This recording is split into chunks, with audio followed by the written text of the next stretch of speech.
Public কলেজের কৃষি শিক্ষা বিভাগের ব্যবহারিক অংশ হিসেবে আজকে আমরা মাসুদ ভাইয়ের পোল্ট্রি খামার আমরা এসেছি আজকে খামার পরিদর্শনে।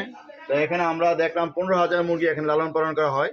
তো এখানে কিছু কিছু ডিম আছে, সাধারণত এখানে সবগুলো ডিম অনুর্বর ডিম। এর মাঝে একটা ডিম আছে কি যে আমরা 2 কুসুমলা ডিম।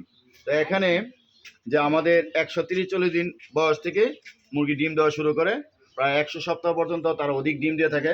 মুরগির বয়স যত বাড়বে ডিম উৎপাদন তত কমে যাবে। যেমন আজকে আমরা এখানে 2 কুসুমলা ডিম দেখছি, এটা ভেঙে আমরা সবাই আজকে দেখবো যে 2 কুসুমলা ডিমটা কেমন।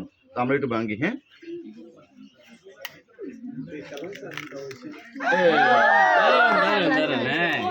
এই যে 2 কুসুমলা ডিম, সবাই একটু দেখাও। দেখছো সবাই দেখছো সুন্দর না?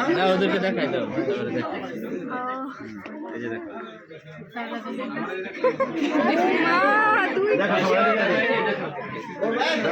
দিয়ে না